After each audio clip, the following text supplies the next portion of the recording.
नहीं नहीं, मैं ये सब हरगिज नहीं लूंगा। तू कैसी बात कर रहा है यार? शिवानी को मैं बहू नहीं, बेटी बनाकर ले जा रहा हूं अपने घर, और मुझे सिर्फ मेरी बेटी चाहिए, समझ गया ना?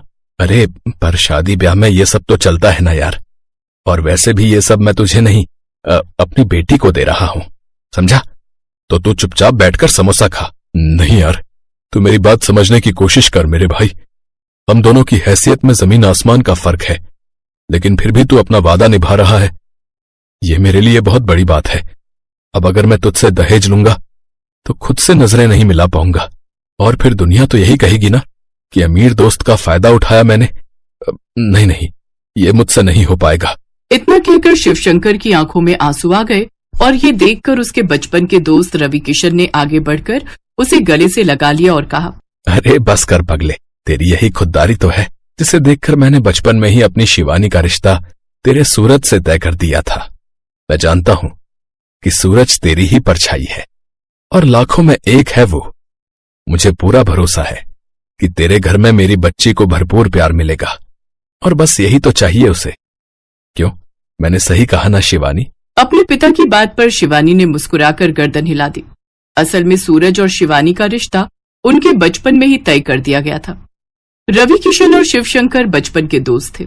बीतते वक्त के साथ रवि किशन ने शहर आकर खूब तरक्की कर ली, लेकिन शिवशंकर खेतीबाड़ी संभालते हुए उसकी बराबरी न कर सका। लेकिन इस बात का उनकी दोस्ती पर कोई फर्क नहीं पड़ा, और न ही शिवानी और सूरज के रिश्ते पर, क्योंकि कहीं न कहीं उनके भी दिल बचपन से ही जुड़ चुके थे। Hello Shivani, I did it, मेरा वीजा अप्रूव हो गया। अरे वाह, कॉन्ग्रेचुलेशंस। मानते हो ना मैं लकी हूँ आपके लिए। अरे ये तो मैंने बचपन में ही मान लिया था, बट एक प्रॉब्लम है यार। अब क्या? मुझे शुरुआत में अकेले ही दुबई जाना होगा, बस 2-3 सालों की बात है।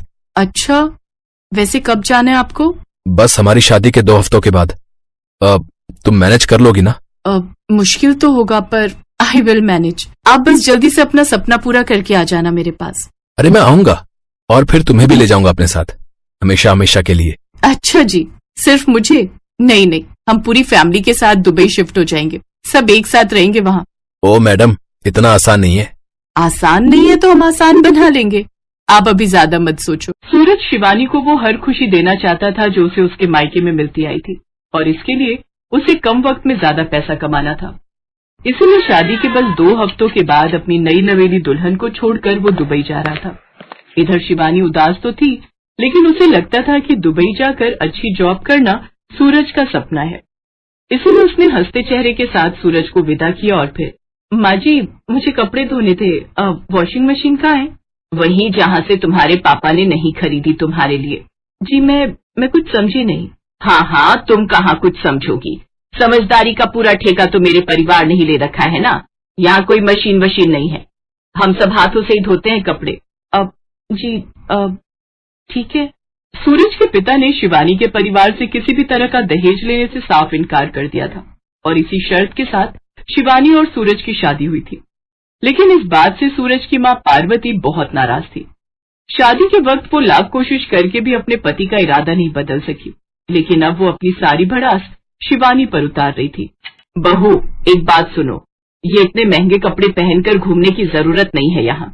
अब तुम अपने बाप की हवेली में नहीं हो, ससुराल में हो, तो यहीं के रंग ढंग में रहो। तुम्हारे ये महंगे कपड़े देख देख कर मेरी बेटी का जी ललचाता है। अरे माँ जी, अगर ऐसी बात है तो मैं पापा से बोलकर सीमा के लिए भी ऐसे कपड़े मंगवा देती हूँ, अब कोई दिक्कत नहीं है। अगर दिक्कत नहीं थी तो पहले ही लेकर आने चाहिए थे ना।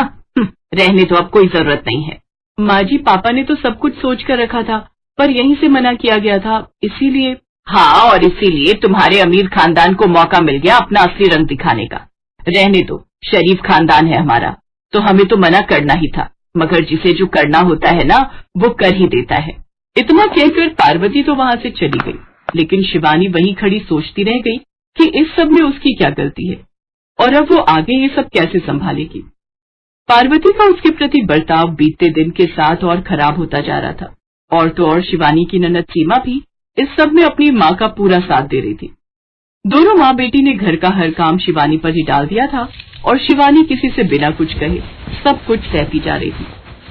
उसके ससुर शिवशंकर इस सब का विरोध करना चाहते थे, लेकिन शायद ये शिवानी की खराब किस्मत ही थी कि उसकी शादी के बाद से ही शिवशंकर की तबीयत इतनी बिगड़ गई कि अब उनका बचना मुश्किल ही लग रहा था।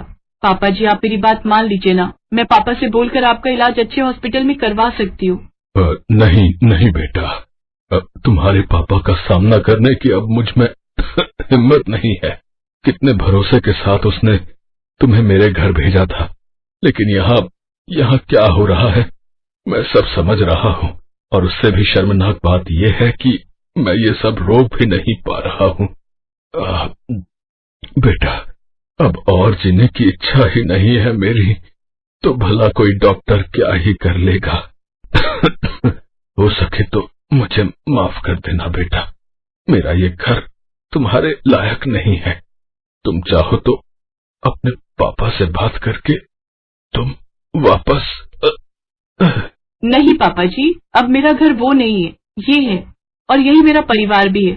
और मेरे पापा ने हमेशा मुझे यही सिखाया है कि चाहे जो हो जाए, अपने परिवार का साथ कभी नहीं छोड़ना। शिवानी की बात सुनकर शिवशंकर ने मुस्कुराते हुए उसके सिर पर हाथ फेरा, और बस यही वो पल था जब शिवशंकर ने अपनी आखिरी सांस ली और शिवानी के लिए मुसीबतें बढ़ने वाली। खा गई ये करम चली, खा गई मेरे पति को। बता तूने कैसे मेरे पति को, बता, वरना आज मैं तुझे जान से मार डालूंगी। नहीं माँ जी, मैंने कुछ नहीं किया है, ये गलत है। झूठ मत बोलो तुम। मैंने देखा था, पता नहीं पापा को क्या खिलाया तुमने जिसे खाते ही पापा। अरे तो भैया को, अब वही तुम्हारा हिसाब करेंगे। सूरज के आने का इंतजार शिवानी को भी था, क्योंकि वही उसकी आखिरी उम्मीद था। लेकिन शिवानी ये नहीं जानती थी कि दुबई से वापस लौटने वाला शख्स तो कोई और ही था। सूरज, अच्छा हुआ जो आप आ गए। आप मुझे ले चलिए अपने साथ। अब मैं इस नरक में और नहीं रह सकती। देखिए ना माँ जी और सीमा मुझ पर कितना गलत इल्जाम लगा रही है। आज तक मैं चुप रही, लेकिन अब नहीं रहूंगी। शादी के बाद से इन दोनों ने कभी मुझसे सीधे मुंह बात नहीं की, और तो और मुझ पर घर का सारा काम ऐसे ला दिया जैसे मैं इस घर की बहू नहीं बल्कि नौकरानी हूँ। बस करो तुम, और कितना झूठ बोलोगी।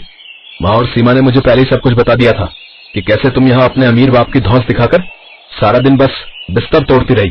मेरी गलती थी, तुम्हें नादान समझकर कभी कुछ नहीं कहा।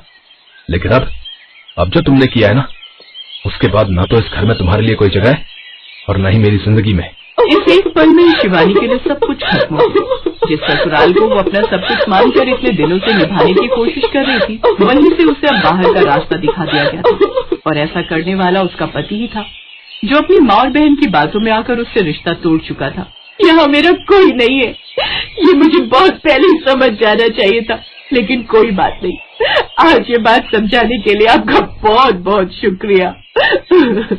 इतना कहकर शिवानी अपना सामान लेकर निकल पड़ी और हमेशा के लिए अपने मायके वापस आ गई। सूरज और उसके परिवार से अब उसका कोई रिश्ता नहीं था, लेकिन कुछ था जो अभी होना बाकी था। 5 साल बाद। शिवानी, मुझे माफ कर दो। मैं जानता हूँ मैंने बहुत देर कर दी, लेकिन मैं अब लौट आया हूँ। अब जाकर मुझे समझ में आया कि असल में गलत तुम नहीं, बल्कि मेरी माँ और मेरी बहन थी, जिन्होंने हमारे घर को बर्बाद कर दिया। वो मुझे तुम्हारे खिलाफ भड़काती रही, लेकिन तुमने भी तो कभी कुछ नहीं कहा। वो तो अच्छा हुआ कि पापा की लिखी एक पुरानी चिट्ठी मुझे घर में पड़ी मिल गई, जिसमें उन्होंने माँ और सीमा की सारी सच्चाई लिख दी थी। पर पता नहीं वो चिट्ठी उन्होंने मुझे भेजी क्यों नहीं। खैर, वो सब छोड़ो, मैं तुम्हें लेने आया हूँ शिवानी, चलो मेरे साथ। कहाँ? उस घर में जो कभी मेरा हो ही नहीं सका। माफ कीजिए मिस्टर सूरज, अब पराई घर में पराई लोगों के साथ रहने का ना तो मुझे कोई शौक है और ना ही जरूरत। अब मैं खुद के लिए काफी हूँ। और हाँ, आपकी जानकारी के लिए बता दूं कि आपके पापा की लिखी वो चिट्ठी मैंने ही आप तक नहीं पहुंचने दी थी, पर शायद वो मेरी सबसे बड़ी गलती थी, जिसे अब मैं कभी नहीं दोहराऊंगी। इतना कहकर शिवानी ने दरवाजा बंद कर दिया और सूरज बाहर खड़ा अपनी उन गलतियों पर पछताता रहा, जिनकी अब कोई माफी नहीं थी।